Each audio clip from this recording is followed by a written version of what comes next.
So would you like to introduce yourself? Oh, hi. I'm Cynthia Clare. And would you like me to say what I do? Yes, yeah, I would love for you to. So I'm a world channeler. I have all kinds of gifts. I have the ability to go into people's minds, body spaces, souls. I can travel in time with them or without them. I can do it when they don't know, although I usually don't do that. And what I do with my gifts, what I use them for, are going into people's dark places where their negative resides so that they can find those negative feelings that have been rearing their ugly heads so we can expunge them, and then that will subside and they can go on and have a lovely life. So that's what I do on a regular basis. People tend to just show up. Just like myself. There you go. I was introduced to you, not more than 2 weeks ago through a friend. Yeah, Laura. Right? Yeah. Yep. Thanks to Laura. Yeah, she's not going to make it to this event, but she said the next one she had some sort of scheduling thing come up. Yeah. And so I was like, oh. She's training for a new job. So. Yeah. I understand. But it's like more reason for me to do another one because there was a number of people who I wanted to have involved and they couldn't. And I was like, all right, well, it just means that I'm going to be doing this again. Yeah. Maybe sooner than you think. Yeah. Well, it's talk about time. When I start having thoughts about things, like future things, I was like, oh shit, I'm already planning. Like I was in the bathroom today and I was already getting thoughts about how to do something differently for the next one. And I was like, oh, it's starting.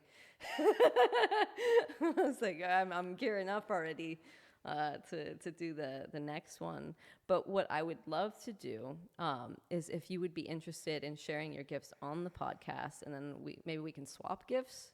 Sure, that would be fun. Yeah, and then we can share our theories on stuff. How does that? Okay. Yeah. So you want me to go into you? Yeah. Is that what you're saying? Yeah.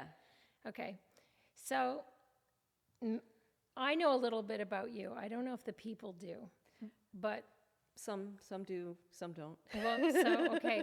So when I left you, I kept hearing this thing, this question: why do you want to die? Mm-hmm. So I'll just ask you that question: why do you want to die? Because I know you've had a lot of near-death experiences. Yeah, it's so funny that you mentioned this because I literally just wrote something, and I kept it to myself. But I'll read the whole thing. It goes, this Nietzsche quote came up today, and it sat with me. It goes, I know of no better life purpose than to perish in attempting the great and impossible. The fact that something seems impossible shouldn't be a reason to not pursue it. That's exactly what makes it worth pursuing. Where would the courage and greatness be if success was certain and there was no risk? The only true failure is shrinking away from life's challenges. And that's what Nietzsche said. And I wrote, I literally almost died multiple times, metaphorically died many times. True story. One early evening, I decided to challenge the universe. I said to the universe directly while pointing out towards the beach horizon, let's dance, you and I. The universe responded with silence and a smile only one could feel, bringing a gentle, loving smirk to my face. Shortly after this, I jumped off a building, sacrificing the thing I love most, my life, to save the ones I love, which is all of the above. I challenged myself to the most epic dance, played it by ear, definitely still here, nothing to fear, the seemingly impossible quite clear. Got it. Well, maybe we're about to change that a little bit. Yeah. So that you don't die in actual life. Yeah. Maybe it's time to try something else. Yes. So my question was, why do you want to die? So then to go into you, I'm going to ask you, well, what would happen if you didn't die? What happens if you don't die or you don't try? What is that feeling state for you? If I was like eternal? No, I'm just saying if you don't die. Like if you don't die in this life, how does that feel? Liberating. If you don't die. Yeah. Okay. So that's good. So then maybe this is not the place for me to go in because you're already liberating that. So what I need is some piece of negative from you, like something you feel bad about yourself, something that's not good, something that you'd like to see change, some critical voice you have in your head. Well, anything that's dark. I think It's interesting. Um, self-image comes up, but then also the lack of partnership comes up. Okay. So how does that feel emotionally to you, the lack of partnership? Oh, like there's like a space that is empty. Okay, it's empty. Yeah. So where is that feeling in your body? That space that's empty. Right here. Okay. So is there anything worse than that space that's empty? Dying. Dying. Do you have the feeling of death? Do you have the feeling that goes with it? It's yeah. Okay, where is that in your body? It's like here. Okay. Is there anything worse? No. No. So that feeling, emotionally, physically, I want you to hold on to that and let's follow it back into the past. I'm hearing of your body state. See if you can follow it backwards in time as far as you can go. Tell me what you see or what you get. So I fell out of a shopping cart when I was little. Okay. And hit my head, but then it takes me to even further past that, which is in my mom's womb. I wanted to come out like 5 months early, and to her that was like horrible, the end of the world, because I wouldn't have made it. Right. And so, but I get like blackness. Okay. Yeah. So I'm seeing you, I think it's farther back. I'm seeing you falling off a horse, and you're kind of stuck. Your leg is stuck in this stirrup or some kind of saddle-like rope thing. And if you don't try and get back up on that horse, for sure you're going to die, because your head is about to hit a boulder and you're heading to the edge of a large cliff. Okay, so in that life, you didn't die, but you nearly did. It's kind of like the horse just stopped short, and then you flew over the cliff and fell down into this ravine. Oh, and you were lying there in this like massive state of death and torment, although you didn't die, and nobody found you, and it took a long time. So you had a very long, slow death. So I'm sorry to tell you, but what I'm seeing is you really could have died easier if you let go of the strap, but you kept trying to hang on because you thought you could avoid death. But in the end, you didn't avoid death. You just had a death that was long and drawn out and tormented, because you were like so injured you couldn't move, and you were starving to death, and the crows or whatever those vulture birds, or I keep seeing crows, but could be, the birds that eat you once you have death, were coming to peck at your body, and you could feel them before you had death. So I don't look at you while I'm doing this, because I'm seeing visually what's in my head. So I kind of look in the distance. That's why I do that. So what we're going to do now is recreate that death. Okay. So you don't have that feeling, because I have this sense in this life you're replaying that over and over. Because I keep getting the falling and slowly killing myself. Right. Yeah. So this is what happens to people, right? They'll have, well, anyway, I'll talk about that later. Let's reorganize or redo your death, or death not. Yeah. So the question that's coming to me is, why were you riding there in the first place? Where were you trying to go? There's something about an invading army, and I think that you're a scout. So I think you're trying to figure out where the bad guys are, and somehow you got caught. So you were riding away from them, but not back to the army you're with, or, military clan, crew, whatever. This is back in time, and I can't really see your garb, so I can't tell you exactly when it is. Ancient Egypt, ancient Rome, I can't tell. But anyway, so you don't want to ride back towards your people because you're trying to attack this other army, and you don't want to take them with, right? You don't want to expose your friends, so you ride away, but that's the problem. Because you ride away in order to not be exposed to your friends, you have a death that is in a place that there's nowhere you can get help, because they can't find you. So what we want you to do is envision back in that life that instead of riding towards your death, you're going to ride back towards your friends. Even if you expose them a little bit, they're your friends. They can handle it. There's a big crew of guys there. Oh, sorry, I'm kind of getting military Asian dress. I can't see them all very well. It's mainly you. So if you can reroute yourself to see this non-death, right? So you've fallen off your horse and you're hanging there and you're trying to get back up, and you're able to turn your horse and make him go back towards your friends. And then your friends make sure you don't have death, and they attack the opposing army. And then you live. There's still lots of death because it's two armies fighting each other, but then you live. Does that make sense for you to envision that? Yeah. One of the things I was taught, if your foot ever gets caught in a stirrup, is actually to turn yourself belly down, and it'll immediately fall out. Okay, well, now you know this. Yeah. I don't think they were the same kind of stirrups back then. I just see these leather straps. Yeah. And you're wearing kind of like booty-like shoes. They're soft, leather, suede-ish. And it just got twisted around.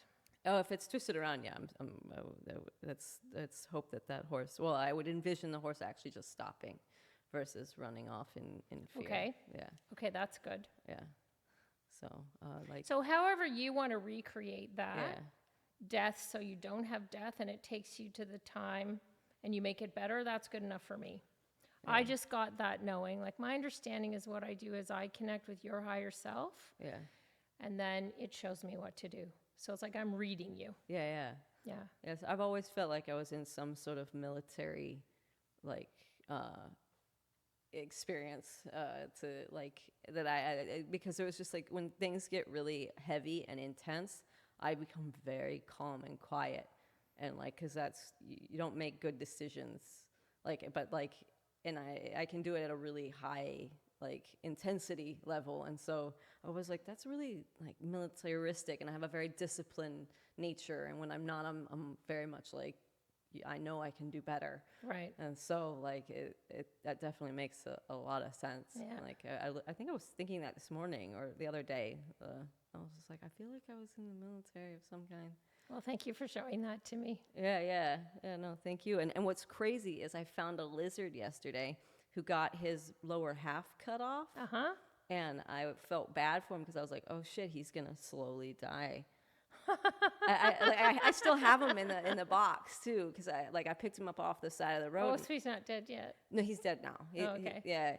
But I was like, do I let animals tear him apart? I was like, oh, that's horrible. And I was like, I'll put him in the box, and I was like, I guess I'll just show him the best time ever at the very end. So I gave him some water, and I got some crickets, and was like, maybe he'll want something. That's interesting. Yeah, and so then he passed away.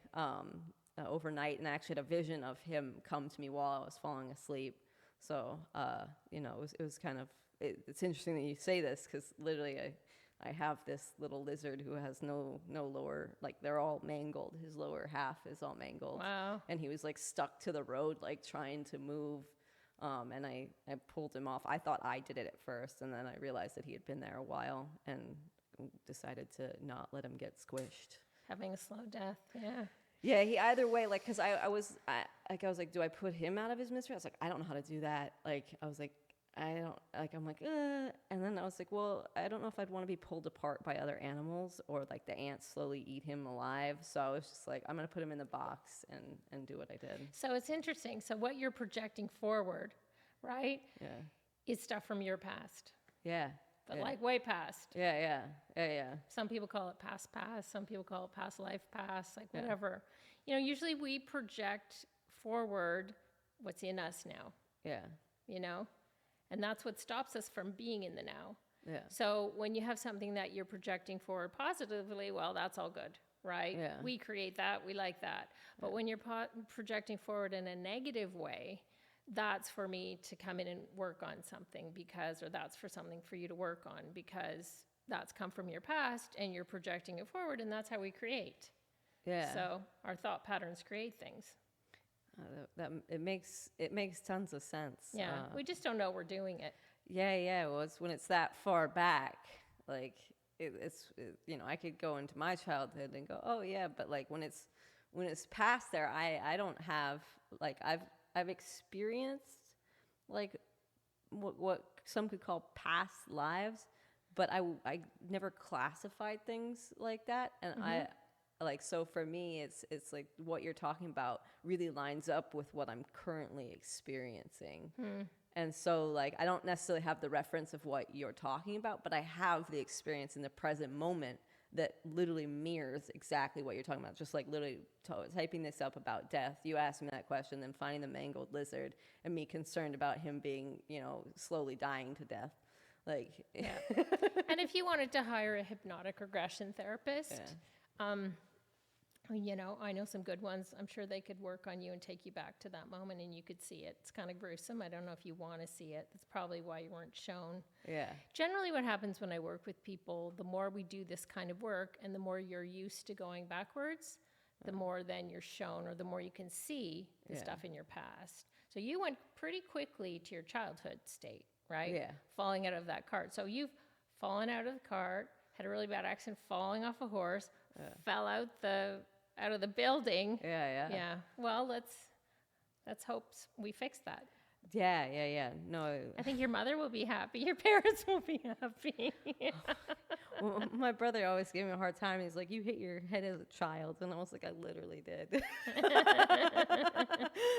It's like, well, hey.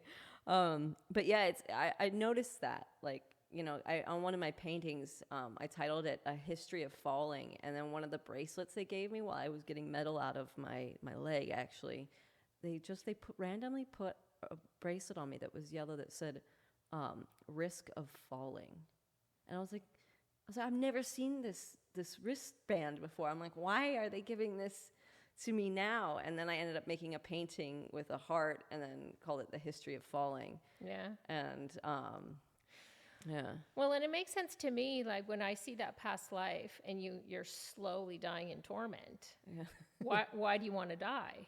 Yeah. I want to die so I'm not in distress, right? Because I'm in pain. That's the answer. The agony. Yeah. But everything is always different with people. You never know what you're going to find. I never know what I'm going to find, and but it's usually good when you turn it. Yeah. So turn it to positive. Yeah, it's definitely, and now that I have more horse experience, like you telling me that vision of that, like I'm like, oh, there are many things that I know now that, like, I'm like applying to said situation of the horse experience, like just because, like, I think by time wise, according to the people, that when you spend a certain amount of time, you're considered like a professional or a master of something. So I've been doing it since I was 13 for hours and hours. I definitely wouldn't consider myself a master, but I'm at a level. Horseback riding. Yeah. And so, like, I'm at a level that would be considered better than probably 95% of people. I would say dressage is pretty high up there.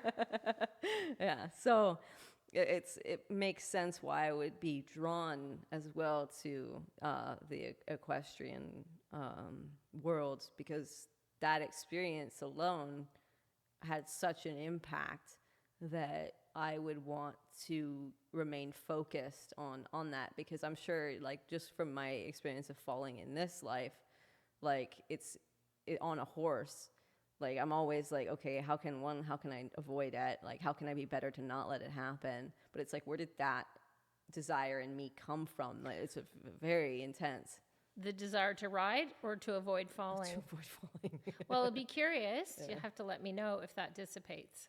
Yeah. Because usually when the feeling state goes, because we turn it from negative to positive, those fears go. Yeah. I know, I mean, you have had a few falls in this life, but you're also a very good rider in the past. I could see it. Yeah. So, imagine you had an affinity for it. You did it in another life. Yes, yeah. A huge... when I started seeing my past lives and learning things, I understood why some of us in school need so few repetitions of things. We've been here before many times. Yeah. Definitely. I've sort of seen that with, like, my brother. So he was diagnosed with, like, ADD or ADHD, and that means they can't focus, right? But I would watch him play a video game, and I'd be literally sitting this far away from him and say his name, and he could not literally hear me. Well, my understanding is they hyper focus Yeah. on things they like, things they're interested in. Yeah. So whatever draws their focus, it goes to the extreme. Yeah. But they don't have focus for other things. Yeah. It's because the other things don't interest him, but when that thing interests him, it's like hyper focus. So I feel like ADD is kind of like a attention deficit disorder. Like I think it's I don't necessarily think that's the most accurate way to articulate that, like, that experience in a person. I think it's my brother, once he found the things he loved, his focus wasn't a problem. Okay, Yeah. so I'm the same way. So Yeah. I was diagnosed with ADHD. Yeah. And, I'm quite high functioning, Yeah. always did well in school, house was organized, but I was diagnosed with this, the ADH, hyperactivity. I was always moving and busy. Yeah. So I decided to take the medication for it. And what happened is the whole world slowed down. Oh, so wow. then I could do things that were, I said to my Dad, I can do things that are really boring. Like I can read the bank brochures, right? And my dad said, why do you want to do things that are really boring? And I said, well, it's kind of helpful when you have, whatever accounting to do. My dad's like, hire a bookkeeper. Like, why are you doing this? But anyway, it took me a while to realize because I'd slowed down so much, my whole house became a mess. Like I wasn't hyper focused on the things I needed to do and what I meant to do. I think it's really hard being a child in school with this. Yeah. Especially when you're a creative. Yeah. Definitely. Because the creatives have a whole different deal and like a whole different line of focus, and they're not allowed to do it in school really. We've taken a lot of the arts out of school for, mid-range school children. If you're at a public or private school that's in a high-end neighborhood, you do get some art and music, but for the other kids, they're not getting it in school. They have to do it after school. There's no money for this, and those people generally have a lot of gifts. So, I don't know why I brought that up right now. I just decided to. Your dad's an artist. Yeah. My dad's a little bit autistic in a way. Like I would say that he operates at a different wavelength, and it wasn't until I was going to say, so they've diagnosed, but look at him. Oh, I know. I mean, look at his work. Yeah, this is amazing. Oh, I know. And what was crazy growing up is he would take a napkin and just draw something perfectly realistic in one go. And it would look like the thing he meant to draw. When he was a child? Well, this was as an adult, but as a child, it's very talented and just continued to get more and more talented. Yeah. But he was born with specific gifts that, with the art stuff, he was definitely gifted, where it was just sort of natural for him. But he did have to cultivate the skill through progression of continuing to do his art. And so, I also noticed the same thing with my art, just looking over the progression of time. Certain skills I got, I was dating this one guy, and he kind of spitefully was mentioned my art not having talent because it didn't have some sort of skill of looking realistic. And so as a fuck you, I was I'm going to paint a portrait of somebody I know. And I'd never done it before, but it was kind of like a fuck you portrait. I ended up painting it, and it actually really looked like I was kind of taken back. I was I don't remember learning how to do this. And painted a very realistic portrait of this guy, Darren Brown, and was oh, that's a weird skill that I naturally have. And that's when I was thinking, I was oh, I wonder about bringing things from the past into the present. Well, it's obviously in your bloodline. Yes. Yeah, right? Yeah. But maybe you've been an artist before. Yeah, I feel that. Definitely. We can go and look into it a little bit. Yeah. Let's do it. What happens if you don't do art? Oh, the first thing I heard was I die.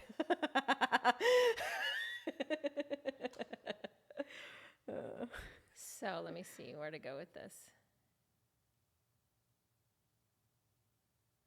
So if you don't do art and you die, what's left?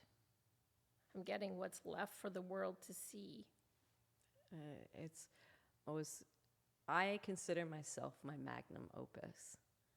Like all of me and how I express and the interaction. And then I mean like the entirety of me and then the me, this, but it's like that sort of, that energy.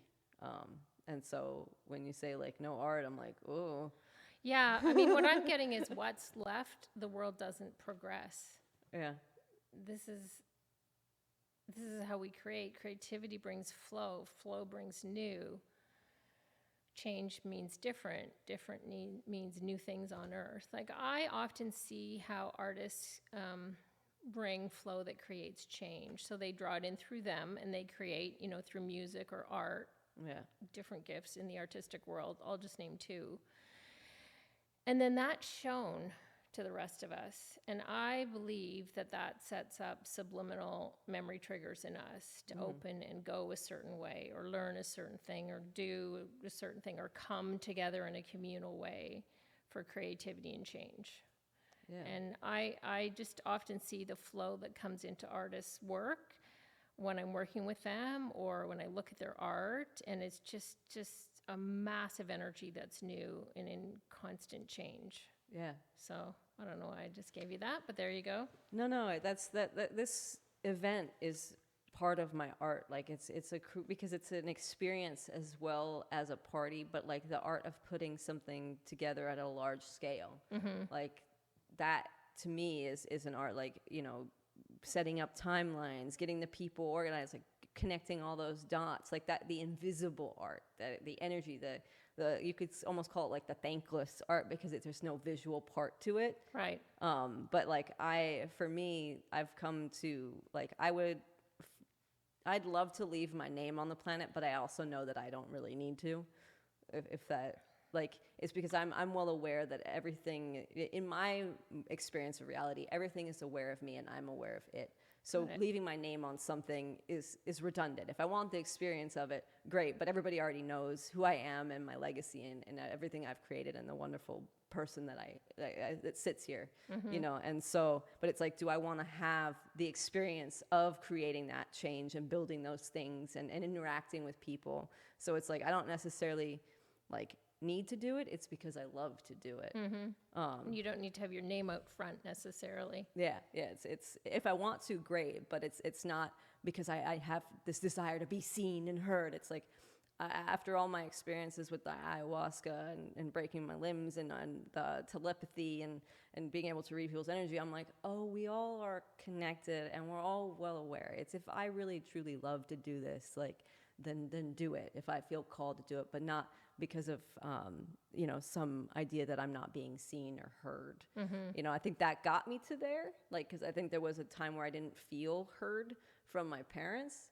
But then I realized, I was like, oh, my dad, one, speaks a different language, and then my mom speaks her own language. And then once I started to understand that, I was like, oh, they do see and hear me.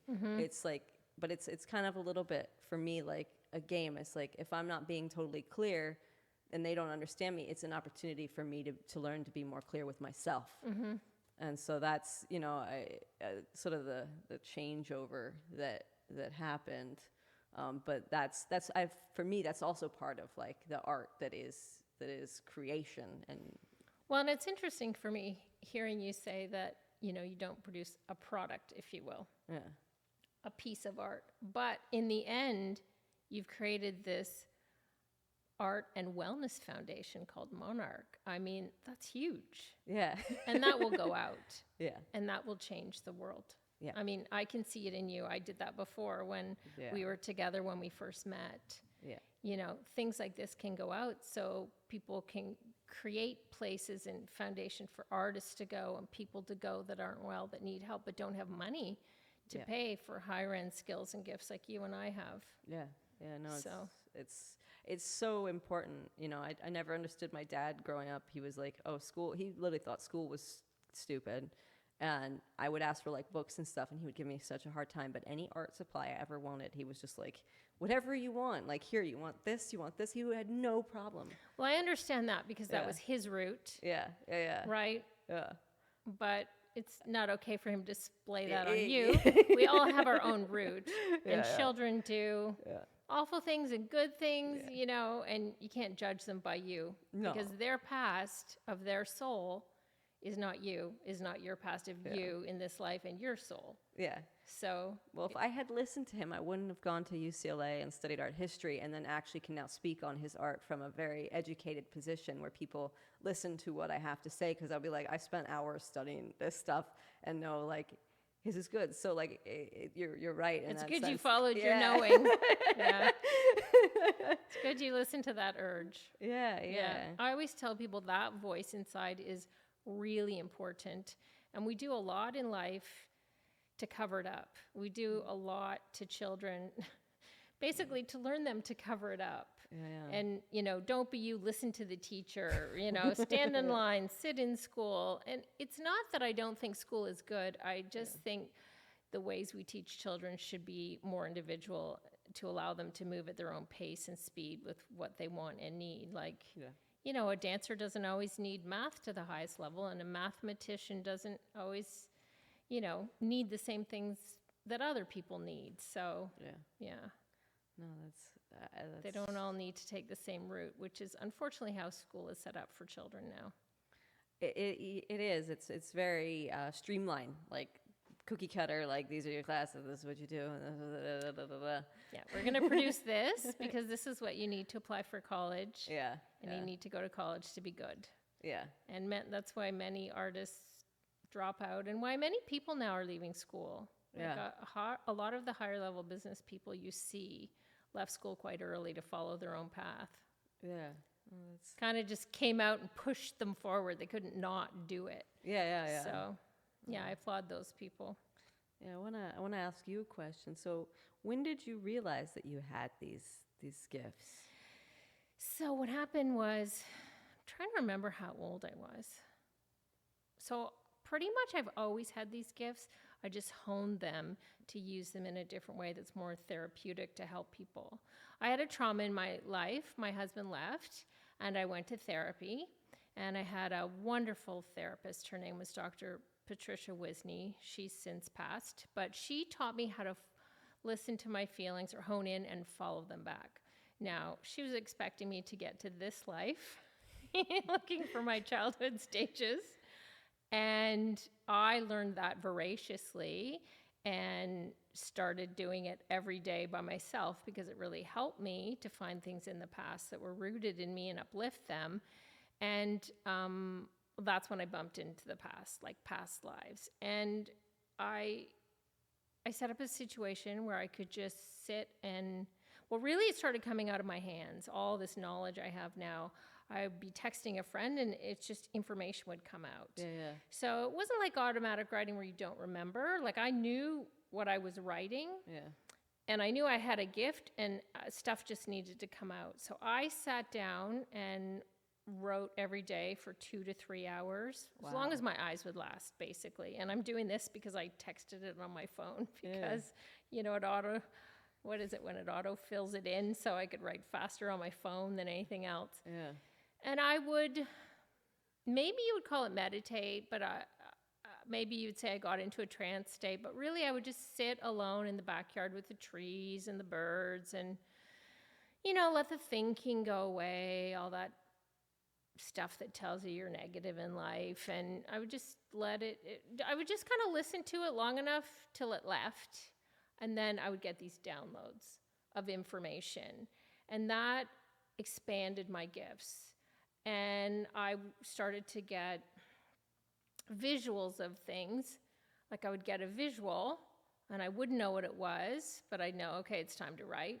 So I would sit down, and if I didn't write, it would just keep me up all night, all this stuff in my head. Like, I had to download it. And so as I did that, I learned more and more how to expand my gifts. I learned who I was and who I'd been in the past. And I learned my gift. I honed it. So I realized I have had the ability to read people for a long time in my life. I thought everybody did.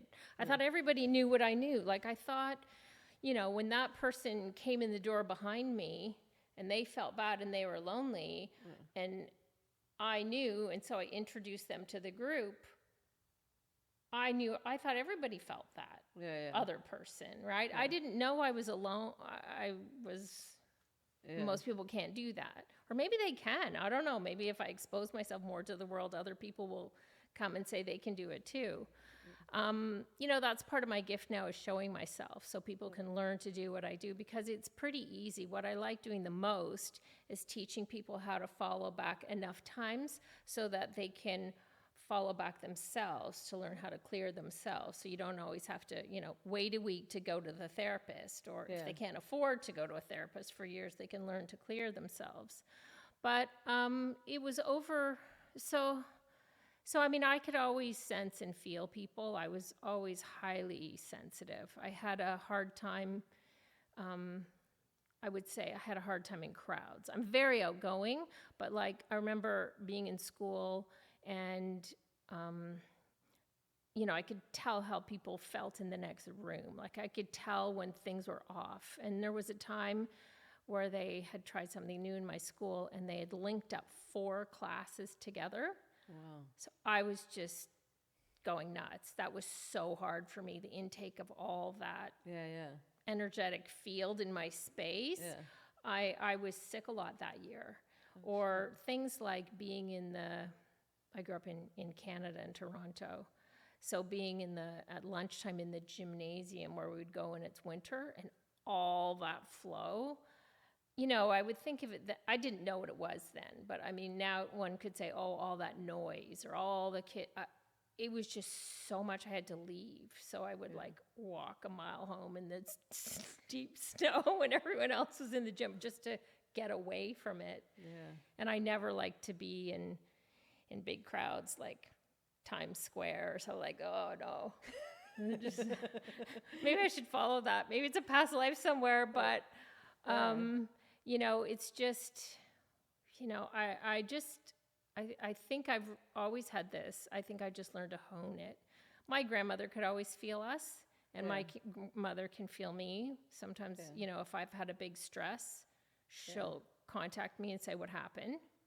So it's probably come through my bloodline as well. You know, so I don't know.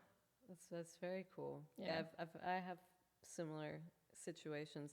The guy who trains me and trains, he helps me and I help him. His name is Tim, but we do like lessons telepathically. Okay, I get this. And so like he'll be thinking things and I'll like correct them. And he'll just sit there and people are like, what is this lesson? Like why? He just comes out there and stares at you. And I'm like, yeah, no. But I remember once me and Tim were sitting at a table and like we were just chilling. And he goes, yeah, I used to be able to bend stuff with my mind. And I was like, excuse like on the TV shows. And like, he's not one to like he wasn't bullshitting me in that sense. Like he's so sensitive, like as a human being. Like he knew when my accident in Costa Rica happened. Like he reached out to me. He's like, something's wrong. Well, you two are very connected, of course, so that makes sense, right? Yeah. And so, and then another thing was, he's like, I used to be able to catch flies with my fingers, but then he said those things disappeared as he got older. And you know, I'm not gonna jump into Tim's personal life, but I there's some things that I'm like, oh well, you know, because he's so sensitive. Like he has such a big heart and feels so much, just like you. He came to mind when you were talking about feeling everything. There's a word for this, right? It's called clairsentient. Yeah. Right. And so like he's definitely like on that, like that similar. Like I when I sort of put all these thoughts together, I was like, oh, no wonder you're the one training me on the horses. Like I always thought it was like very much like the Karate Kid, wax on, wax off. Because for a while he wouldn't let me ride the other horses. I only could clean them and was only allowed to groom them, and I wasn't allowed to ride them. And I was like, what the fuck? I'm here all the time helping you. You won't give me a lesson to ride Wait them? a sec. So you didn't have your own horse? Or Well, I did, but like I was also the other horses taking care of those other horses, just turning them out, cleaning them, but I wasn't allowed to get on them yet. I've now earned my stripes. What? Yeah, I was wondering. So when were Yeah. you allowed to get on them? Well, I think it was probably 2019, just before my accident. 2019, 2020. He started like little bit by little bit. And it also, it coincided with me doing my own personal work, which was really interesting. So it's like, if I were to mention that to Tim, like on a, what is it? Like this certain level of, he would just be like, what are you talking about? But like energetically speaking, like he's well aware of everything I'm doing as a human being and seeing that I'm like honoring and showing up and like being this. So then like I would graduate to different like things that I could do with the horses. And so it was very Mr. Miyagi. Like, Well, I'm wondering too if you needed to get to a certain level of sentientness with the horses, because they do commune with you, right? You become one when you ride. yeah. So I wonder if it was about learning to commune with them, learning to telepath with the horse. I definitely agree. We'll have to ask Tim. Yeah. Well, I agree, because I just read something about horses and synchronizing the different hemispheres of the brain, and you get the most out of it when you groom them. So like on like an intuitive level, Tim is aware of that, I'm aware of that, and made myself go through the synchronization process and you know, bonding with them on that level. Wow, that makes sense. Yeah. And for me, what I understand is in order to get to like to become one with the horse, they have to pick you. Yeah. We think we pick them. Yeah. And we just go and choose, but it doesn't really work like that. I mean, you've ridden enough, you know, I ride too, so I know. Yeah. If they don't want you on there, they'll Yeah. make it really tough. Yeah. It's funny you say that, because I brought up the word sail for my black horse a number of times, and he always would come up lame. He'd be like, "Oh, I'm hurt. I couldn't." He was like, "Oh, I can't do it," and I could not sell him. Like at the time when I was like, I wanted to push my passion away, because I didn't know who I was and what I was doing. So I was like, well, I'm just gonna sell him and use the money to pay for stuff. But if the universe and that horse was like, nope, No way. no way, are you? You two are staying together. That's interesting. Yeah. So many, like I think 3 times. There was one time where the papers were almost done, and his X-rays, they actually came back really great for his age. But for whatever reason, the lady had like a panic attack about like his X-rays, and I was like, they're actually really good. But it was not meant to be that you didn't sell him. Yeah.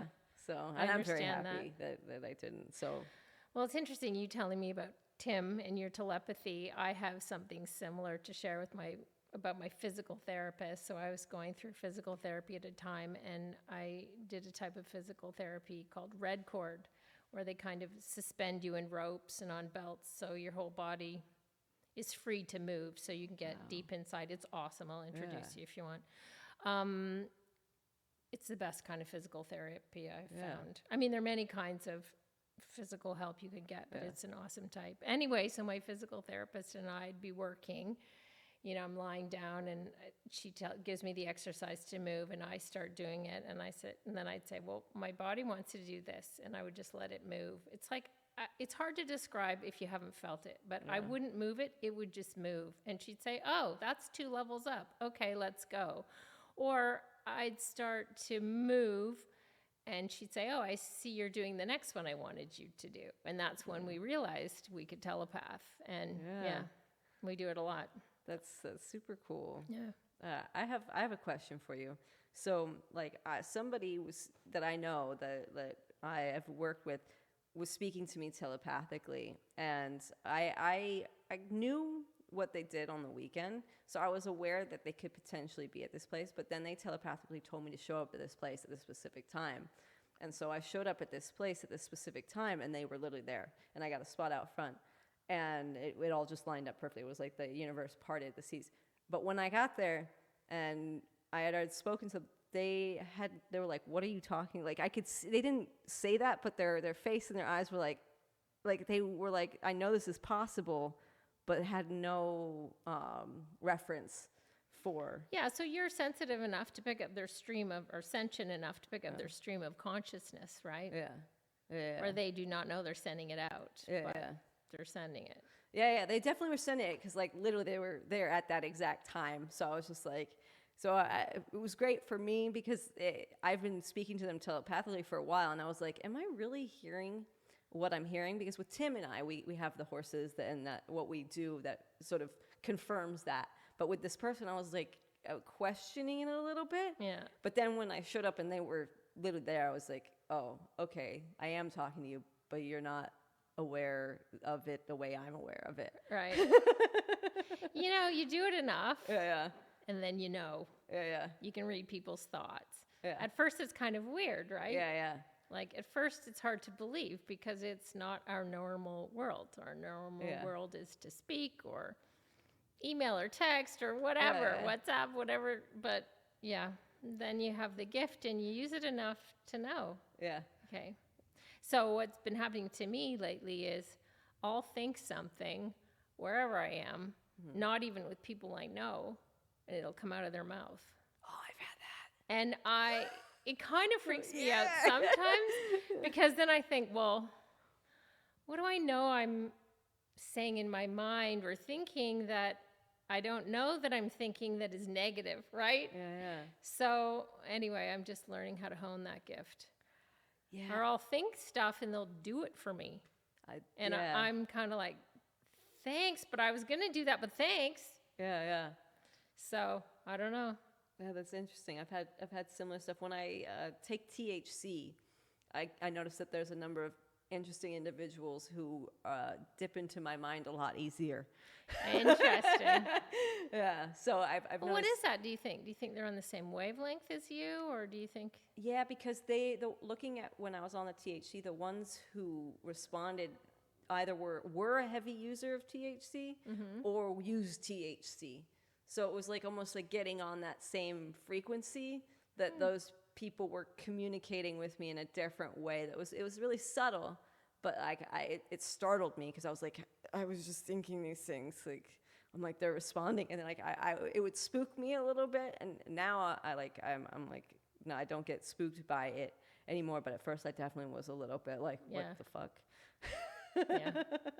Well, it does bring a resonance of calmness, that you don't have in everyday life. So I wonder if that just, okay, I'm channeling now.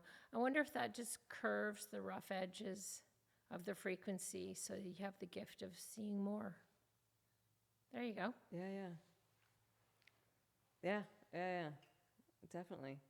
I feel that. That's why I stay away though from THC, because for me, a lot of times I see a lot, but I remember it very vividly.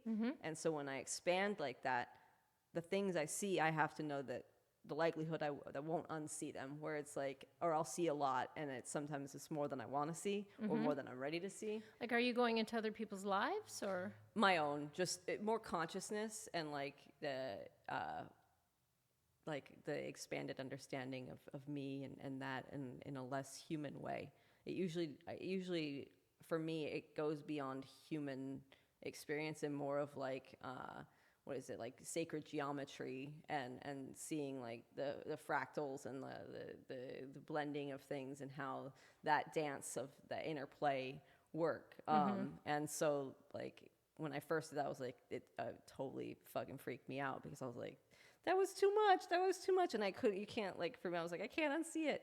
Because a lot of the time for the psychedelic stuff, like people do like personal work and like heal trauma and stuff. For me, it was like looking at consciousness, like having portals opened into nothing. So it's like THC, you're talking about marijuana, right? Yeah, THC and I did mushrooms as well, but I mixed LSD and mushrooms together, which was not a good idea. Okay, so LSD is a whole different dimension. Yeah, but I put the mushrooms into the LSD dimension and they totally destabilized my perspective of reality, which was very traumatic. And for me at that time, now I understand. Like actually today, I was just like, oh, I finally like I'm settled with this and see what was going on there. But it was like to let go of like it's to see something differently and my perspective of what is solid, like what is physical, like is it truly physical, and so it definitely loosened. I'm sorry, with you it's like, are these stairs or am I just taking a leap? So yeah, no, it's interesting. It's more I've come to realize that like beliefs are like structures in our consciousness, and some belief structures are there for good reason. And so like learning how to be gentle with rearranging my structures so I don't like, blow out a retaining wall.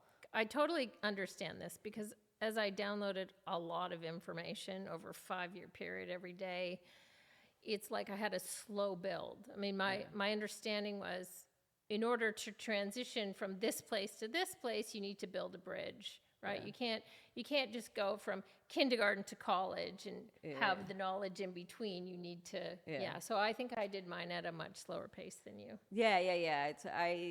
I think I took a very scenic route.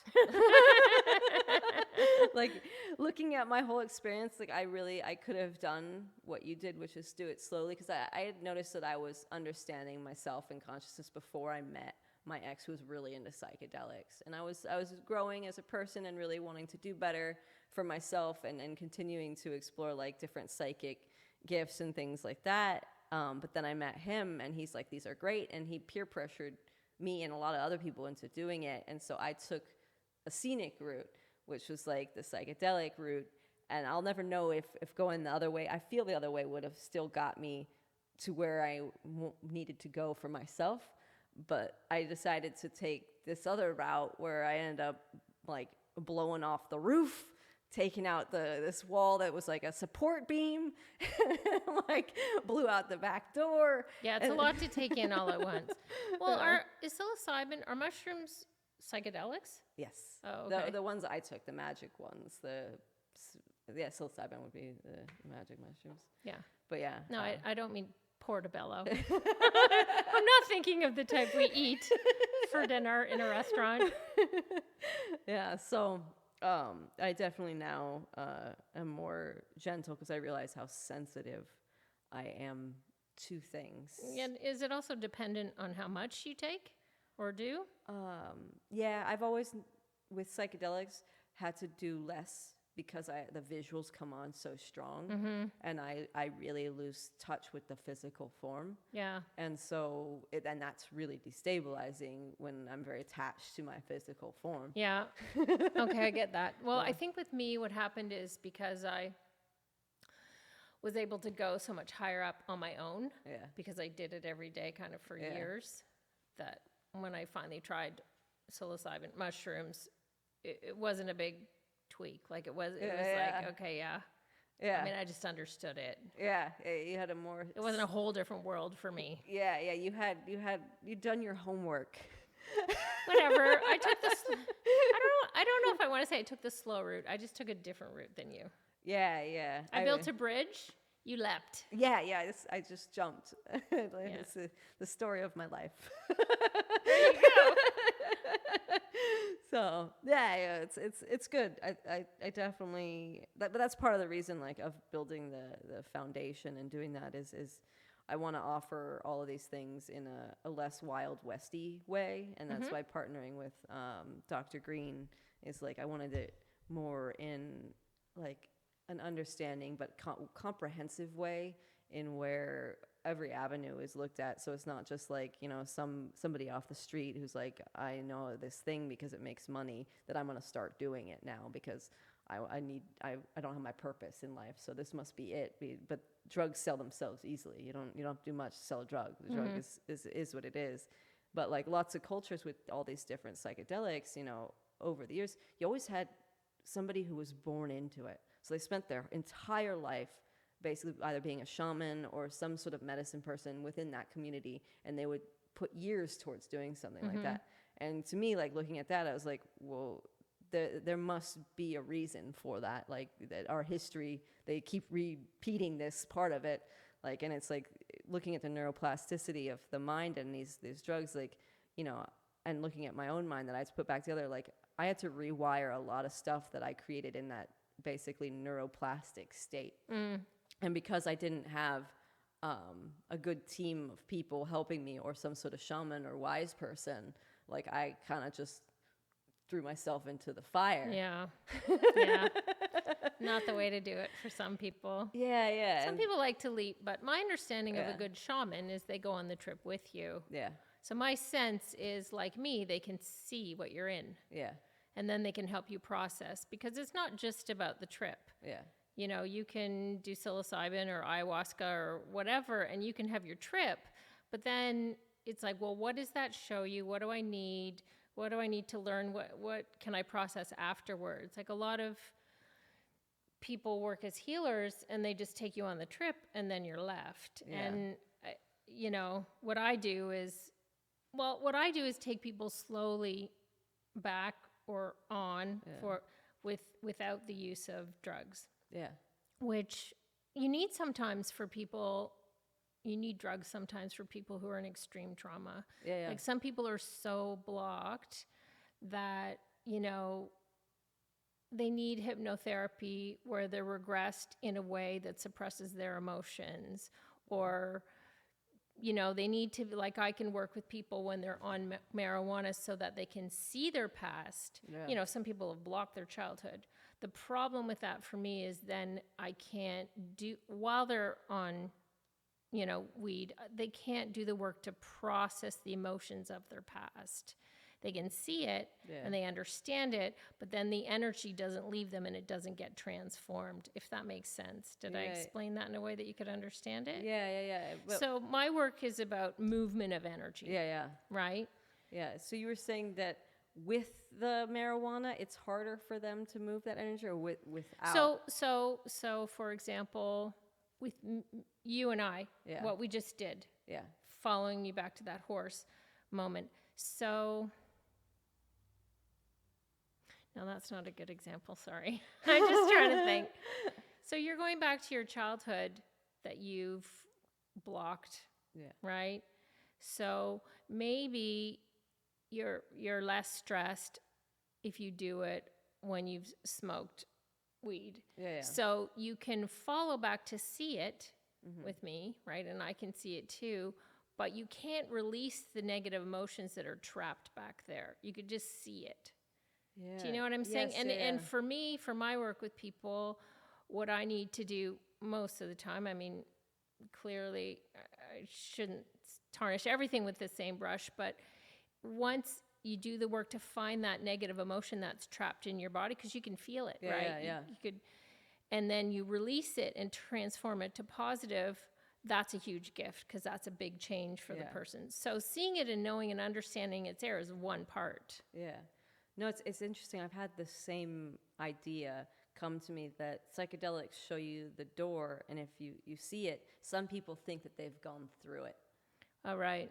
And so it creates that illusion that, oh, I saw the door, I see it, like I went through it. When in reality, like you're saying, that they actually potentially haven't done what they needed to do to transform that, what they've seen. Yeah, and plus you feel so good after you've been on that trip for, say, 24 hours, right? Yeah. You're really calm. I don't know with LSD how long you feel good for afterwards, but then it dissipates because you haven't really done the work to process the negative that was there. If that makes sense. Yeah. Like when you come down off LSD, how long do you feel good for? Well, it depends. I had a number of trips that were not ideal, so I felt bad through the whole thing. Oh, okay.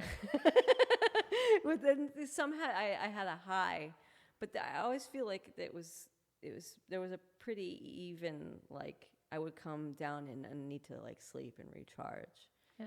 So, well, you know, with like mushrooms and weed, you feel pretty calm afterwards for a while, right? Yeah. But then it dissipates, you're back to reality, and you have the same freneticness or feeling of negative that, you know, it still resides with you. You haven't created change. You may have seen stuff or gone on a trip, but things don't go away to make way for better. Yeah. You know, you have to process it too. Yeah, that's interesting. At least my belief. Yeah. No, I mean, I'm using myself as an example and the people I've worked with. I haven't done a big research study of the world, so maybe someone will come to disprove me. But no, I've known a few individuals that I've seen them go on many trips and articulate many things about like traumas and childhood and this or that, but then I see them doing the exact same thing or getting worse. like with their mental state. And so I'm like, that's interesting. They talk about all this stuff, but clearly it hasn't been processed, right? Because if it was processed, I wouldn't see it. So like it's interesting. That's just what I've noticed. Yeah. I've noticed something very similar. I don't think it's with everybody, but there are a number of individuals that I've seen it happen to. Yeah, but I mean, everyone is different, and I do understand some people. They want to get better, but they're so scared to go towards it. So this is an aid, if you will. Yeah. And plant medicine may be a better aid than other kinds of medicines. Yeah. You can take medicine for depression to help slow down the depression so you can feel good. But if you don't figure out why you have the depression in the first place, you're just taking medicine forever. Have you ever done Bufo? No, I haven't tried that. Oh. Yeah, 5-MeO-DMT. That one, out of all the ones I tried, is like that one's the most different. I didn't have a bad trip ever on that one. It just reminded me how much I love being me. That's nice. Yeah. So it's very important. And don't you think everything works differently in different people's bodies? Oh yeah. Yeah, 100%. Yeah.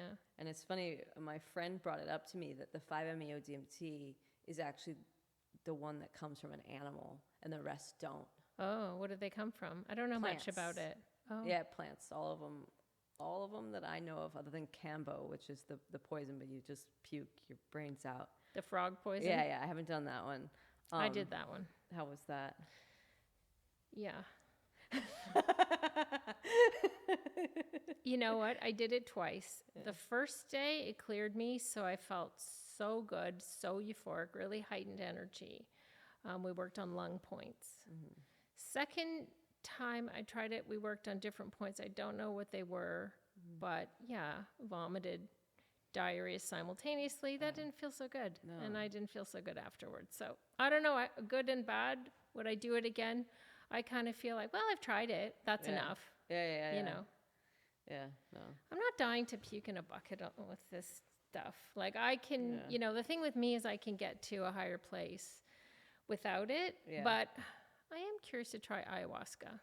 Yeah, you talk about not wanting to puke and I know, and that's the one. I was like, that one you go to the bathroom and you puke, and it could happen at the same time. Maybe a little bit. Maybe we'll try a little bit in a foreign country, so they don't have rules like here. Yeah, well, I went to Peru. It's called Spirit Quest, and they were great. Okay, so I'm going to Peru in August, I think. Yeah. So this place is called Spirit Quest, and they were great because they did small groups. It's in the Amazon. Like, it's definitely, you're much more connected to... Well, the feeling state in the Amazon. Yeah, it's intense. Yeah. I can imagine that, all those plants all around you. Oh, yeah. And I remember the one guy's like, be careful, there's jaguars in the... And I was just like, what? As in, don't run off? Yeah, don't leave the area. And I was just like, okie doke. And I remember our rooms at that one, they just had mesh and a fan. And so it was definitely much more of like... the feeling to me would be like much more of a traditional experience of it, where the other place at Sultara was like a retreat, and they had like a catered chef and like rooms that were, I went up to my room, it was like 3 or 4 stories. Like, that's not, the other one was like made of wood and planks and mesh. And so it was interesting, the juxtaposition of the two. And the other one had like 22 people. And so it was definitely more, to me, the feeling was like about money and about getting people here and as many people as possible, with the undertone of, we're helping people. Where the other one is like the legit experience of like, this is more or less what it would have been like if you were in a tribe and you wanted to see the shaman and to do. I'd probably like that one better. Yeah. So I definitely, I recommend Spirit Quest. The other one is fine. My friend just went there and she enjoyed it. So like, to each their own. It's... I'm a firm believer in never say never. Everyone has their own way of life to do and their own way to heal, and what's better for them is better for them. Yeah. I have my way that I've pioneered and teach people, and, I love to learn more all the time, and people come in for me to heal and then teach me something. Yeah. So, I just have to be clear that mind is not the only way. There are many ways for people to heal. Yeah, definitely. And that's Many ways of being healers. And at Yeah. some point in life, this is right. And another point in life, that is right. And Yeah, it changes. You know. It definitely changes. Yeah, that's the one thing I've always tried to make sure is like, even though I tell people about my experience, it's like you got to listen to you. Like it's it's very important. Yeah, I'm the worst best case scenario. Like I gained so much, and I'm very clear headed, and I'm super happy. But I also had the almost the worst thing that could happen. Yeah, and you dying. have the scars to prove it.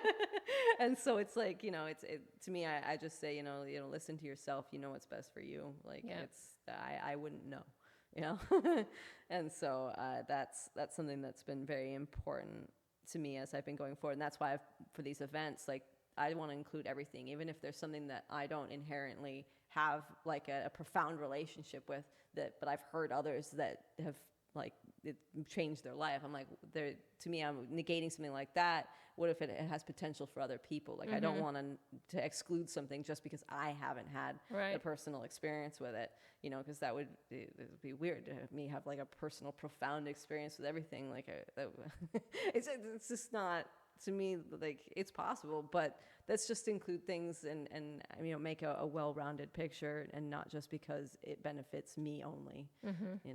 So that's really like my bigger, like, to make sure that I remain open and aware and understanding, and listen to others and stuff like that. So Good job. No. Now put up the disclaimer. Have Have everyone sign it. What's funny is my dad puts a disclaimer on most of his art. It's down there at the bottom. These ones, they might have it on the back, but the Jesus one has it. I can see it over there. Yeah. I wish I had a closer look of it, but it's basically like, if you interact, like don't interact. Mental or physical injury can occur. It's a legal disclaimer that he puts on like 95 or 99% of his art. That's interesting. Yeah. And so it's like, I put that legal disclaimer on everything I say. Like, these are my words, it's your choice. Rubber stamp it. So would you like me to read you? Sure. Yeah. I don't know what you do exactly. I kind of do what you do, but mine, I don't necessarily go. I used to do stuff in people's like past lives or like more multidimensional lives. And then that changed, and I went into just more like emotional, personal, like different things that were going on in their general world. And then I started trying to describe people that weren't physically here. So my friend would give me a name of somebody, and I would try to physically describe them. Okay. But then I had a hard time sometimes with, because people have body dysmorphia issues. So determining or differentiating between how they see themselves versus how they actually are became kind of a very blurry area for me to traverse with certain individuals. That's interesting. Yeah. And so that was, I stopped doing that though, because I started needing to get people's permission before I could just jump into their energy. And so then I was like, well, I'm not going to call everybody that I'm going to do this. So I kind of stopped doing that. Yeah. It does take up a bit of time when you're walking down the street and you start seeing other people's stuff, and then you feel like you want to run after them, and then you say, no, I'm not going to do that. It'll just, so you kind of, I do understand that. Yeah. Please. Pull it in, rein it in. Yeah. Okay, All right. Off you go. So I see that you do see a lot. Like it's really expansive. My eyes get bigger as I'm saying this to you. There is something that you're wondering about at this moment in your life. There's a lot of curiosity. You've put in a lot of work, but you're starting to see the fruits of your labor. Like you're like, I feel like they're actually starting to blossom. Like a lot of this like the deeper work that you've done, the messages that you were like, is this like, and you're like, I'm gonna put this back here and put this somewhere, and if it's the thing, it'll come back. Like That's exactly how I feel. Yeah. About so many things I've written. Yeah. And so just even the moment with you and me, you're like, holy shit, like there's these things that I remember. And even with me, I was just like, we need to share notes here, because like there's a lot of, you're starting to get validation. Hey, Dad. All right. Okay. Did you get your dinner? Your food? Oh, you don't. Oh, you do have your food. Say what, buddy? Hi. All right. I love you. Nice to meet you again. Bye. All right. He's walked in on a number of my podcasts, so he's kind of like, do you ever see, oh, of course he did. What's his name? Shoot, in the morning is the little guy with the coat. In the morning, the little guy with the coat. He was for like kids. Mr. Rogers? Yes. Yeah. So Mr. Rogers would have like those funny characters that would always like come in the show. He's your kind dad? of like the passing, but I'll get back into it. You definitely hear a lot of stuff, and you see a lot of stuff, and you do get affected by it, and it does tend to, like, I think you're starting to become aware that sometimes some of the stuff that affects you is other people. We kind of touched on this before, but you're trying to navigate really understanding this and bringing this into the consciousness to be able to share this with other people, because you see that this is happening to everybody, because we're all in each other's energy. So it's like you've taken a lot of these things upon yourself to navigate so that you can bring them back and to share, and through experiential stuff and through observation of yourself and other people. And so, honing your gifts and understanding them and experiencing that, it's like you're learning how to be a sharper tool with your energy, like being able to like be like a magnifying glass and just be like, oh yeah, I like that, da da da da, and just be able to like get it off, and then to just send it out into the world in a very simple, concise manner. That's like the way that you read people energetically. You're trying to do that on a variable, like many different variants of that, like different ways, because you also understand that some people see things one way and some people see things another way. And so you're really doing a deep dive on the taking that big like lateral comes to look, but also like the full, like as much as you can in a comfortable manner. Yeah. And so you so that you can be like, this is my gift to the world, something very like. Oh, I'm getting emotional. Yeah. And it's beautiful, it's you've been through a lot and seen a lot and have a huge heart, and you know how much you have to give, and that's your driving force. Is you see all this and you're like, I'm going to give all of me and this to everyone, because you see the pain of others, you see the torment they're going through, you see how they can get out of these things, and so for you it's like there's a determination of like I've got this key, I know how to open this door, and I see that everybody else got a similar door. I was like, hi, like the key.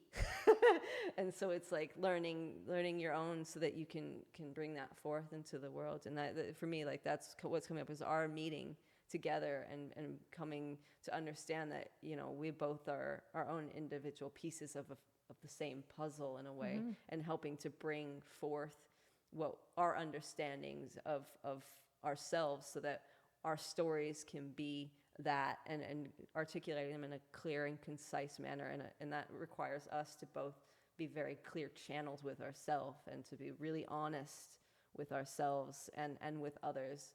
And so you've done a tremendous amount of work on this, like on yourself, and continuing even when it didn't make sense, or when you felt crazy, or when you thought you were losing your fucking mind, and just going forward and forward. And now that like I feel like you're like okay, it's starting. You can feel the energy before the physical starts showing up. Yep. And so you're like, oh, all right, okay, all that work, I can feel this. It's starting to take off. Like we're taking off. It hasn't quite taken off physically, but you can feel physically that it's taking Yeah, off, if that makes sense. That makes total sense to me. Yeah.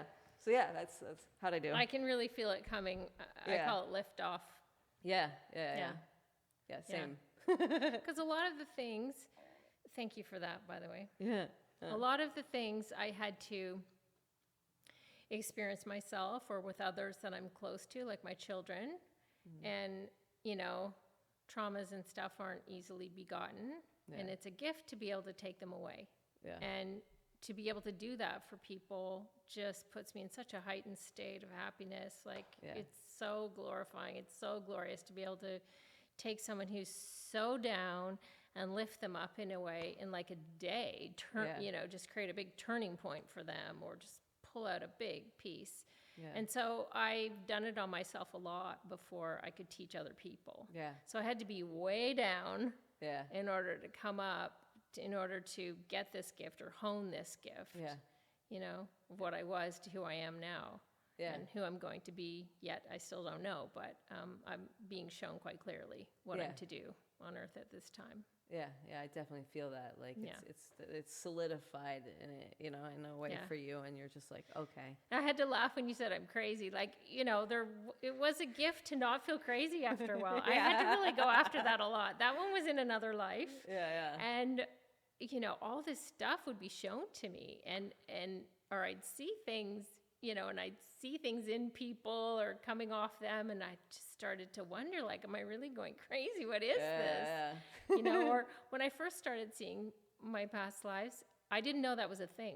I'd never even heard of that. It took my daughter buying me books on past lives for me to learn. Oh yeah, okay, it's real. There is this. You know, I could see myself back in time with some of my friends that I know from here. Oh, wow. But I didn't know why or what, or like I understood, well, as I saw more and more scenes from these lives, I understood what they were and what they were about.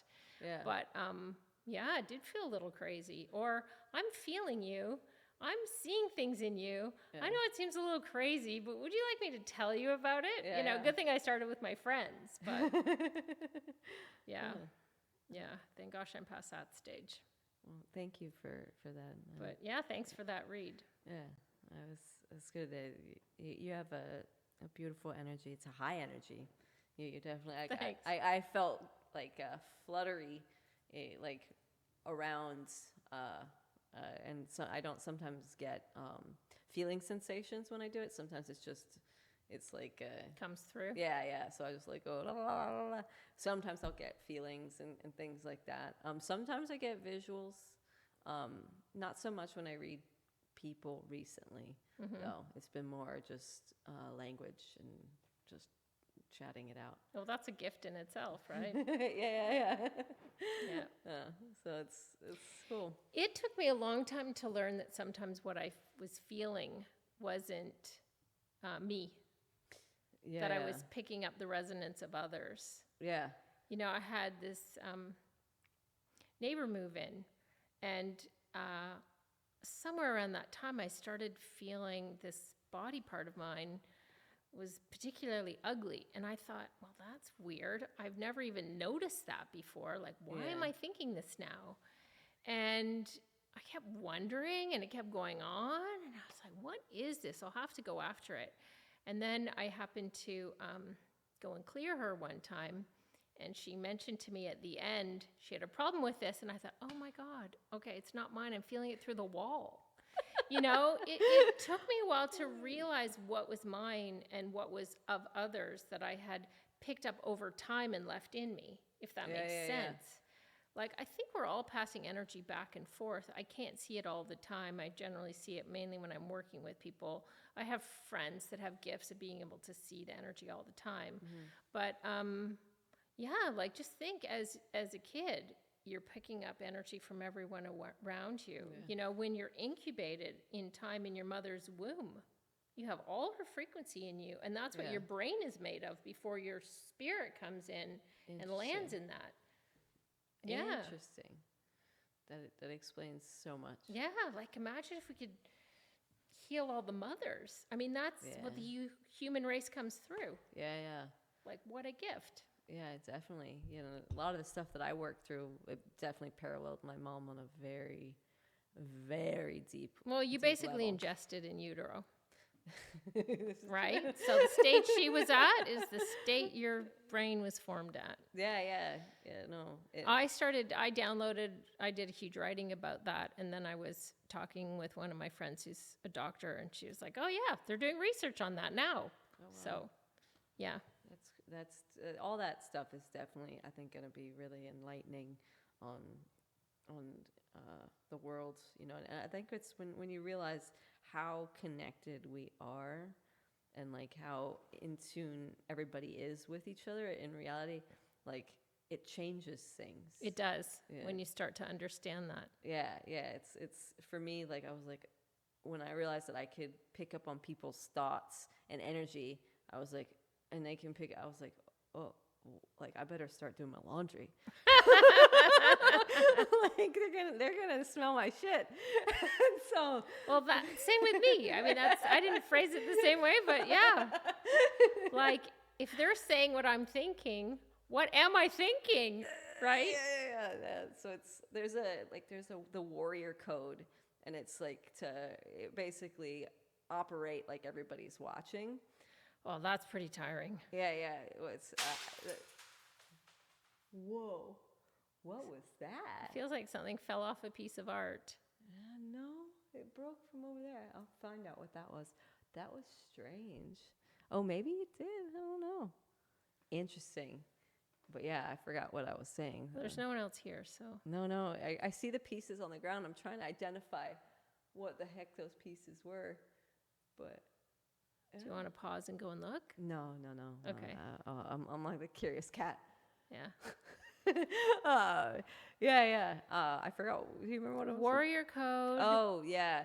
So, like, I used to pee in the shower. And then I was at the gym. Oh my God, I just saw it. You're feeding the fish. And What am I feeding the fish?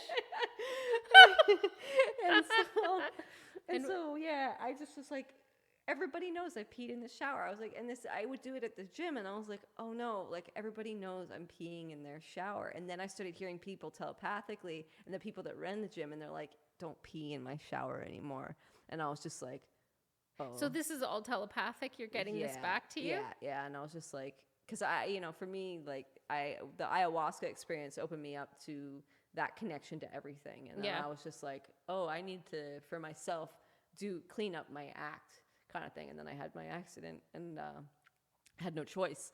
And so then I was just like, I get reminded, like, how if everybody can see and feel what I think of them, how would I feel about myself at the end of the day? You know, and it's like, am I doing my homework of, like, if I have a thought about somebody that's not really kind, like, instead of just letting it go, I'm like, why am I thinking an unkind thing about this person? Mm-hmm. Like, try to understand that better. Usually it's a trigger for you to follow and find. Yeah. You know. And so that's going back to peeing in the shower, it kind of like triggered me to like, okay, like, would I want somebody coming into my place and like them? I was like, no, I wouldn't really. That's not cool. And so I was like, if you're going to pee in the shower, pee in your own shower. So I've grown up and was like, okay, I'm not gonna do that. But it definitely is still like, you're funny. So it's just, it still keeps coming. What am I feeding the fish? Does that water bypass sewage treatment plants somehow? I don't know. What's funny is one of the people that owns the gym is a Pisces. Oh. I don't know. So I don't know. That's metaphoric. You'll have to figure that out. Yeah. What am I feeding the fish? I don't know. So, yeah, interesting. Well, I've had a lot of Pisces interactions. Like the last 3 main individuals that I had a romantic connection with were all Pisces. And they took me to the darker recesses of my home in a very deep and profound way, to a point where like I almost felt like I couldn't breathe anymore. I was like, this is a lot. Got it. Yeah. So are you still on the Pisces track? I have a diehard love of them. I think so. Yeah, it feels like it. As you brought up fish, So Have you researched that, how that works with your sign? a little bit. I've I'm Gemini, so technically, if it's just the sun sign, we're not a good. But where I'm relationally with my other things have actually lined up with two of the different guys in a very interesting way, and they're the ones that I learned how to do the telepathy with. All three of them. So it's interesting that I don't have telepathy with. Really, like people come into my mind, but not in the way these three communicated with me on a regular basis. Yeah. Well, I wonder if you're enmeshed with them just on a deeper level because they were into your body too. Yeah. Right? Probably. I don't know. I mean, I'll let you envision that. But, when you're really close to someone and you're spending a lot of time with them, all those signals constantly going back and forth, like more frequency, more vibe, like more energy there. Yeah. To connect. Yeah. Definitely feel that. Yeah. So it's interesting. We'll one day I'll probably better understand it, but right now it's definitely something that has a little bit of like I feel the thing I get is I'm blocking it from myself because it's like a surprise. Yeah. It's because that person hasn't entered into my reality fully. So it's like I'm still like, do you, like, don't worry about this, and I'm like, all right, now I'm in that place where I'm like, I'm gonna do me and not think about or worry about that person showing up, only because like everything in my life has shown up perfectly on time. That like thinking the other thing is, yeah, sure, that exists, but the potential of it with everything else seems quite low. So Well, it's like you're honing in back to yourself. yeah. I realized I had the gift of seeing them before I met them. Really? Yeah. It was really significant to me when I discovered that, oh my gosh, yeah, I saw this guy in my mind first, like I'd been shown. Yeah. And in different ways with different people, Yeah. but significant relationships. Yeah. Yeah. I know exactly what you're talking about. Yeah. Yeah. It sounds a little weird, but No. anyway. It's Hard to explain. I don't really want to go into detail here now. Some of the things I've been shown, like, not for live TV or wherever this goes, but yeah. Yeah. And then I meet them, and they'll be like some, for lack of a better word, artifact or memory trigger, some physical thing too, that I'd seen in the vision I'd been shown. And I'm just like, oh my God, is this true? Is this real? Now I'm comfortable with it. Like now I know, okay, yeah, I'm gonna meet them. Yeah. That's amazing. Yeah, that's super cool. It's interesting, that stuff, the visions and do you have them when you're like falling asleep, or just like not when I'm falling asleep, lucid dreaming when I'm waking up sometimes, but I don't really need to because I see them in my head a lot. Okay, yeah. Right? So yeah. I don't really dream or remember my dreams like other people seem to. Yeah. But it's been explained to me that dreams is processing from your subconscious. But I kind of process that stuff a lot. So my understanding of it is visions will just come into me at any time, the way they do for people when they're asleep or when they're lucid dreaming, when they're just coming out of sleep or falling in. I'm a pretty heavy sleeper. When I fall asleep, I'm gone. So this job. I sometimes have. Do you know how when you close your eyes, you see all like that red or dots and stuff of like energy? That stuff will coalesce into visuals. Oh, that makes sense. Yeah. Yeah, and so sometimes I'll have that when I start to get more relaxed and have my head down. So I was curious if that was something. Well, I think I can see those if I look. Yeah. I just don't look very much. Usually, I fall asleep when I'm tired and I just go. A lot of people have trouble falling asleep. I don't. I never have. I'm just out. That's a gift. Yeah. No, it is. It's really good. No, that's like it took me years and years and years to actually be a good sleeper. And now I consider myself. It still takes me a little bit. Like I'm a little bit like a diesel getting into sleep mode. Like I'm just like, oh, I have to warm up a little bit, and then I'm solid. Yeah. Yeah. I like to nap too. Like if I'm tired, 20 minutes and I'm good. Oh, wow. Like it's a big, I don't like to miss sleep. Yeah, I hate missing If I don't sleep. have enough sleep, I'll have a nap in the day. I used to tell myself a story that I couldn't nap, but now if I needed to really nap, I can get one out. Yeah. Everybody has their own thing, does their own thing. We're all different. Yeah, no. But I think it's really draining on the body when you don't have enough sleep. Oh yeah, 100%. You know, people who have sleep apnea or something like that, that would be hard. I would hate that. Yeah, no, I'm definitely very blessed in the sleep now. But it took work. I used to be a horrible sleeper, but then I realized that my diet and different prescription medicines that I was taking were negatively affecting me. Yeah, and so I was just like, oh, I need to make better life choices. And then also when I wasn't doing my homework on myself, right, my thoughts would keep me up. A lot of people have that. I work on that with people a lot. Yeah. Because that's where the negative sound is coming from in your head, right? So then once we get after that and clear that, then it's not there anymore. Yeah, that's exactly it. And so for me now, it's more like, do you ever notice that when you're starting to fall asleep, or you may go to sleep too fast, where my conversations line up with the reality I'm in, and then all of a sudden the storyline changes into something, I guess, quote unquote, fiction from this reality. So like, it's like there's a transition where my story is linear in the sense where it lines up with this interaction. Okay, let me get this. Yeah. So I just need to replay it to make sure I understand. Yeah. So the story of your thought that you're having in your head at the time. Like, it would be like whatever things I did today with other people, like going over different scenarios or different things I did or different things that I want to take care of. Okay, so you're replaying your day. Yeah.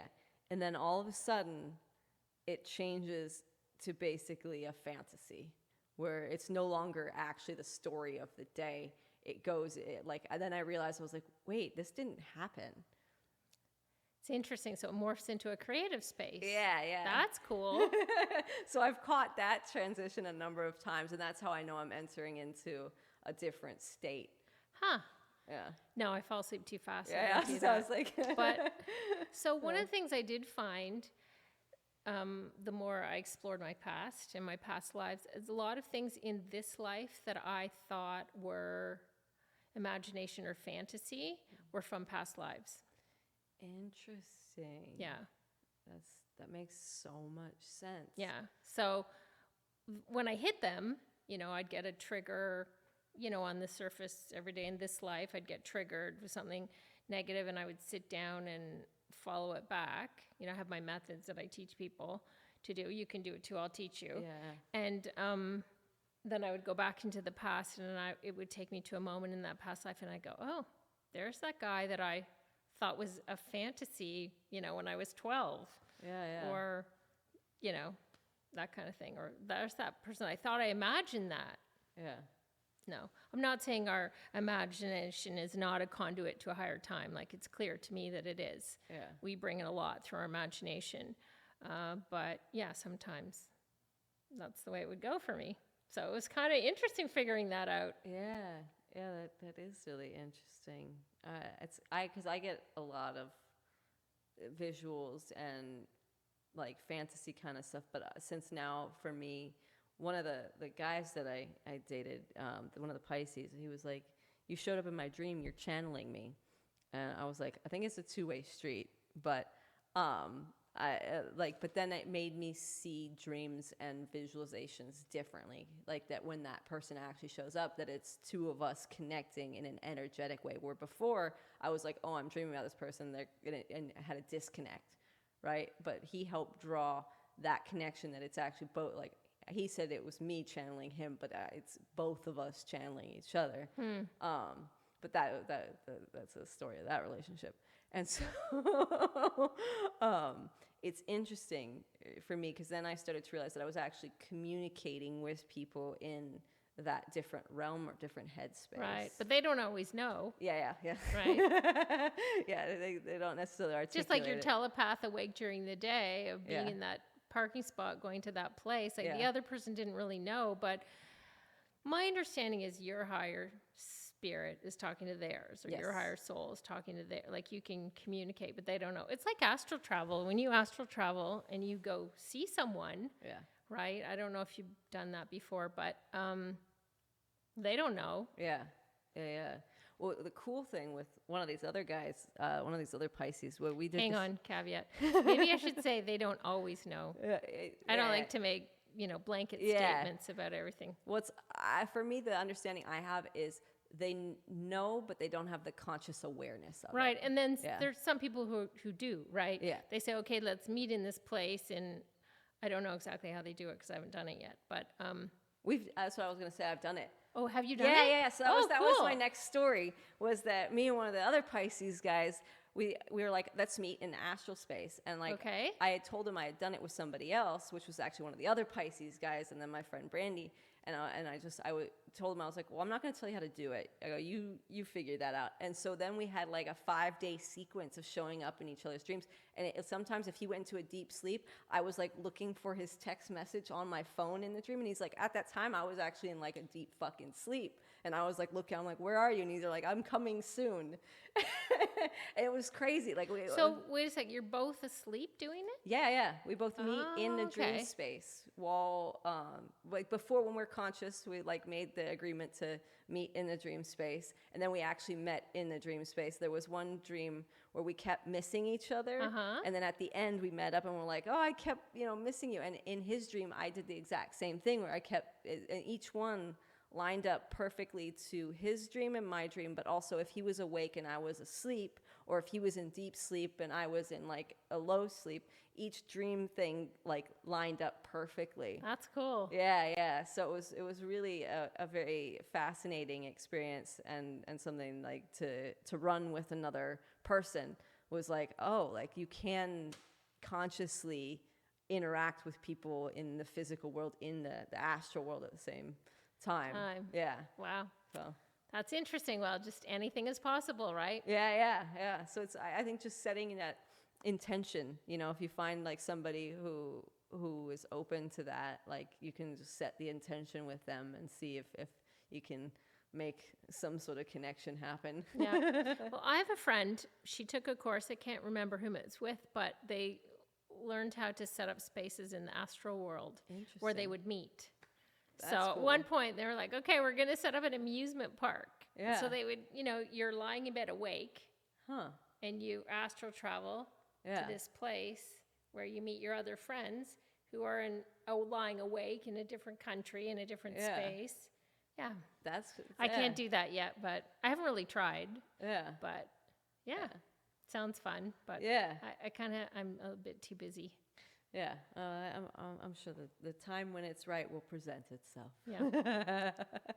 Oh. But I think, like for me, astral travel started when I was awake. Yeah. And one time I just popped out and sat on the ceiling looking down. and and it was a little unnerving, not at the time, but afterwards. At the time I was just curious, like, what's going on? Like, I'm up there looking down at me and my husband talking. Like, why?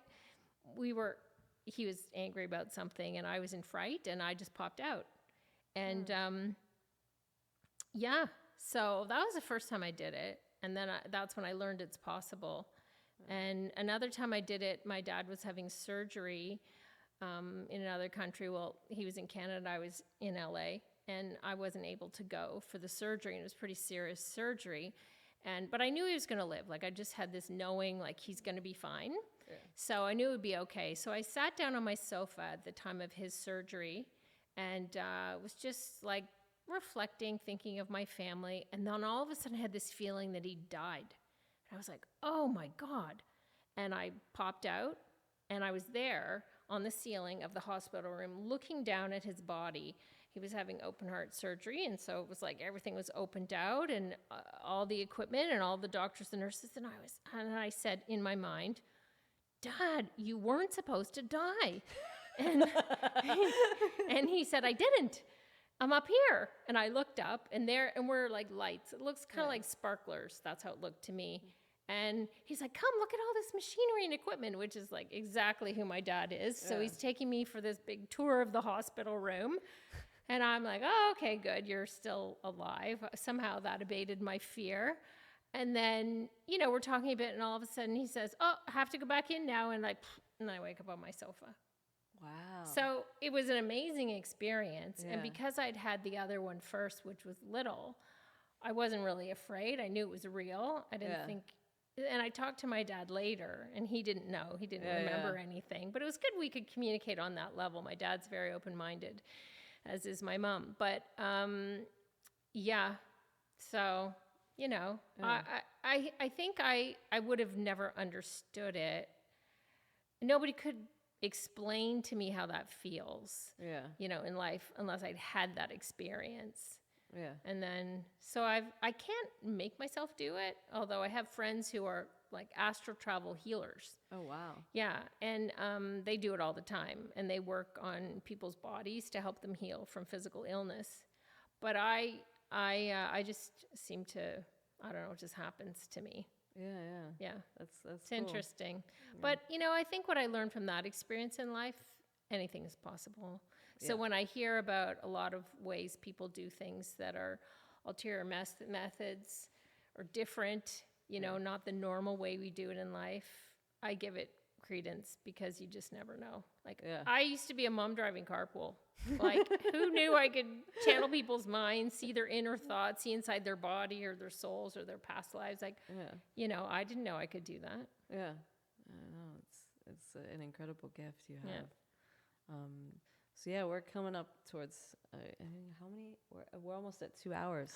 So Really? Yeah. So is we're all I had no idea we used that much time. Yeah, that's pretty good. So is there anything else you'd like to share?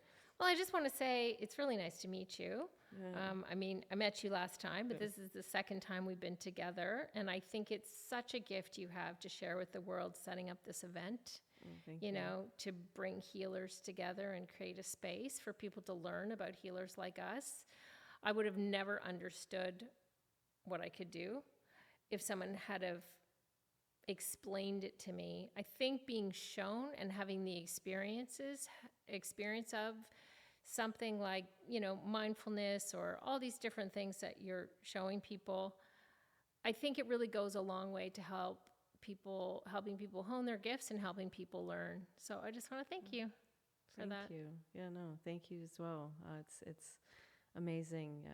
Your gifts are very special, and your understanding you make it very easy to understand. And to me, that says a lot to your own internal dialogue that you've really honed. And I really appreciate that, because it's like when you say it, I'm like, oh, I get it. Yeah. So it means you've worked and worked and worked so that when you do say it, it makes sense. Well,